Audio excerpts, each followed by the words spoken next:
साहब हैं, उन लोगों की मेहरबानी से इस गली में ये रोड बन गया है, नहीं तो पूरे इलाके में कोई अभी तक कोई रोड वगैरह नहीं बना हुआ। कि आगे भी सेवरेज की लाइनें वगैरह और रोड वगैरह बनेंगे और हमारे काउंसलर साहब नासिर भाई और जो जो मौसम मुत्तहदा के जो हैं उनको अपील की जाती है और दिलचस्पी से उसको जितनी जल्दी हो सके इसको इस इलाके को जितना भी सफाई का काम है जो भी हो मसले मसाइल देखो आपके सामने कचरा पड़ा हुआ ये भी है, इसको उठाया जाए।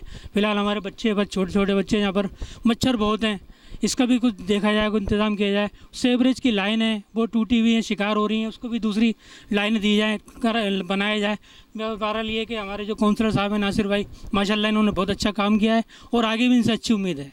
जी नाज़रीन, आपने देखा है यहाँ की आवाम बहुत खुश हो रही है और MK मुत्तहदा की तरफ से, पाकिस्तान की तरफ से बहुत खुश हो। हम लोग आगे भी लेके जाएंगे और माशाल्लाह रोड के हवाले से आज ये बना है रोड, इंशाल्लाह आइंदा 1.5 सालों में जब तक हम बैठे हैं इससे ज़्यादा तरक्की इस इलाके में आप देखेंगे।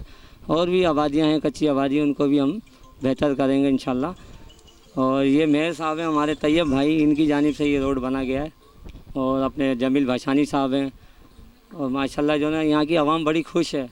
और मैं चाहता हूँ यहाँ की जितनी भी कमेटियाँ बनी हुई हैं अगर वो भी इस तरीके से काम करें, इनके मसले हल करें तो माशाल्लाह ये इलाका चांद बन जाएगा और किसी भी चीज़ की ज़रूरत नहीं होगी इस इलाके में। हमारे अपने लोग यहाँ जो बैठे हैं कमेटी में, यूनियन बैठी हुई है इधर की, माशाल्लाह इस तरह के अगर तरक्याती काम आज हम करा दें